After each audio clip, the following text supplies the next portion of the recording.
M D CAT میں مبینہ بے ضابطگیوں کا کیس، سندھ ہائی کورٹ کا 4 ہفتوں میں ٹیسٹ دوبارہ لینے کا حکم۔ کمیٹی کی چیئرپرسن نے رپورٹ سندھ ہائی کورٹ میں پیش کی۔ جسٹس صلاح الدین پنور نے ریمارکس دیے تھے۔ بظاہر یہ امتحان کمپرومائزڈ ہوا ہے۔ حیدرآباد اور ایک اور بورڈ نے تاحال رزلٹ کا اعلان نہیں کیا۔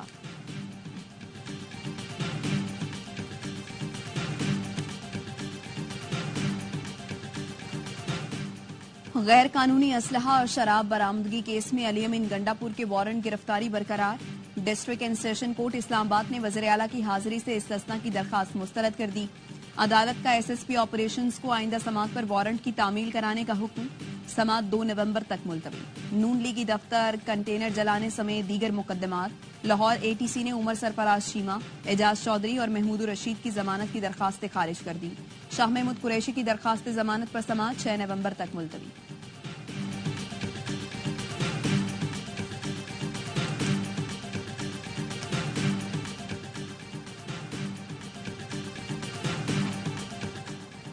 چیف جسٹس پاکستان کا منصب سنبھالتے ہی جسٹس یحییٰ آفریدی کا بڑا اقدام، جسٹس منیب اختر کو دوبارہ ججز کمیٹی میں شامل کر لیا۔ رجسٹرار سپریم کورٹ نے نوٹیفیکیشن جاری کر دیا۔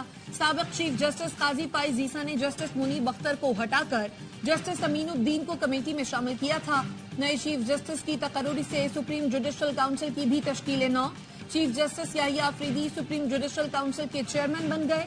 2 سینئر ججز جسٹس منصور اور جسٹس منیب کونسل کے رکن ہوں گے۔ ہائی کورٹ کے چیف جسٹس میں سے 2 سینئر ترین بھی کونسل کا حصہ ہوں گے۔ ماہر قانون شہباز کھوسا کہتے ہیں، امید ہے چیف جسٹس یحییٰ آفریدی تمام ججز کو ساتھ لے کر چلیں گے۔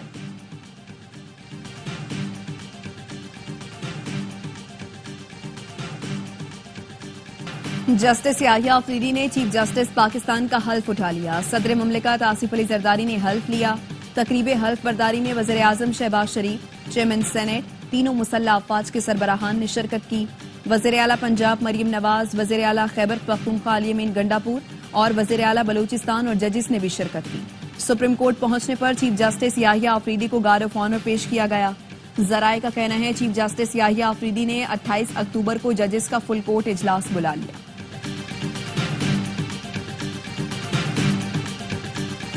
شمالی وزیرستان میر علی میں پولیس چوکی پر خودکش حملہ، 4 اہلکاروں سمیت 8 افراد جاں بحق، متعدد زخمی۔ پولیس کا کہنا ہے خودکش حملہ رکشے کے ذریعے کیا گیا، چیک پوسٹ اور گاڑی کو نشانہ بنایا گیا۔ وفاقی وزیر داخلہ محسن نقوی کی مذمت، کہا خیبر پختونخوا پولیس کے بہادر جوانوں کی قربانیوں کو ہمیشہ یاد رکھا جائے گا۔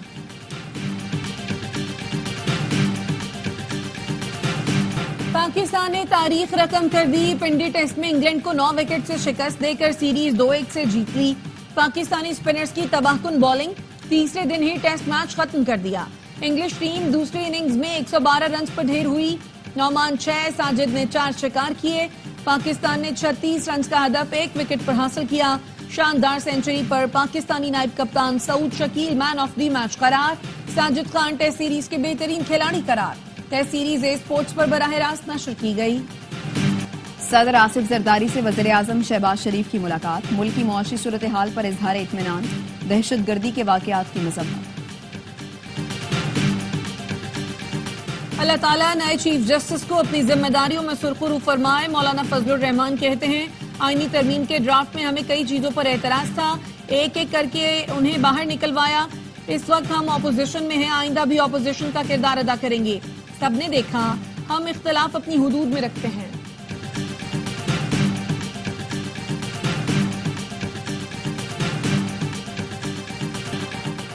اسلام آباد سنگجانی کے مقام پر قیدی بینس پر مبینہ حملے کا مقدمہ درج، 82 قیدیوں اور حملہ آوروں کے خلاف مقدمہ انسداد دہشت گردی دفاع کے تحت درج کیا گیا۔